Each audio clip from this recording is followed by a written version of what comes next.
We're also looking at how do we change the system a little bit more with this. And this is part of what today is about, thinking about the tools, the resources, the approaches that we can actually help to make some of these changes. Not about how do we fix women or other underrepresented groups, but how do we change the system and make it better and fairer for everyone. I think Oxford is a very unequal city. It's a very diverse city in many ways, but there are a lot of barriers between different communities. Such amazing, resources in the city, but they're not ones which everybody can access. And so that's where our work to create a more equal Oxford comes in. There's still shortfalls, there's still gaps in the inclusiveness, representation, and equity at the level of individual businesses and even at the level of the ecosystem. So imagine what it could be like for the startups, for the ecosystem, for the business community in Oxford, for the business community in the UK, if we could start to address those gaps.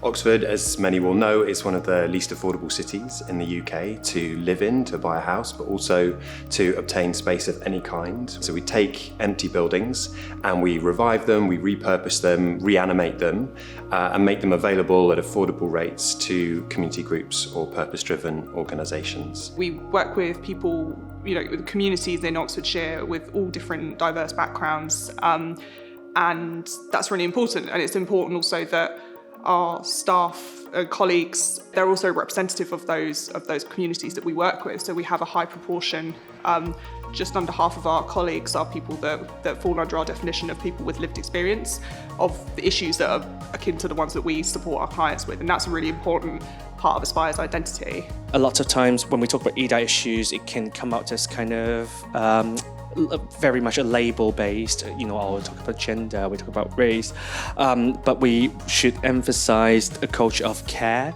kindness, and everybody has vulnerabilities. So how do we make sure that we get that across? It's not like an angry issue, but really a caring, a love, being gentle with each other, understanding each other.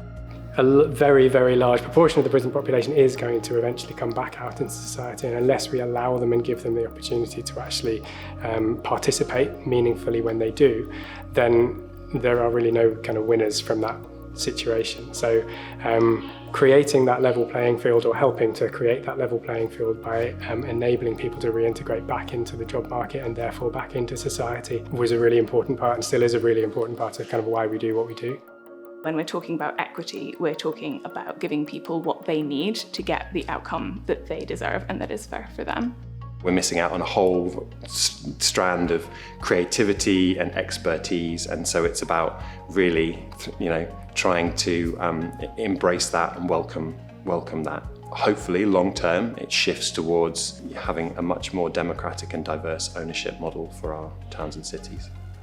We also want people coming into the hub to see us as a place where they can belong. Like, belonging is really central to our aims, really, of creating a better Oxford. We want people to feel that they belong.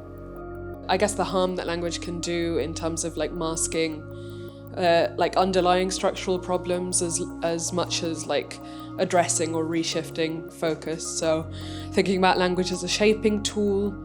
We realised that we'd relatively recently ticked over 50,000 hours of employment for people who are from that background of ex-offending.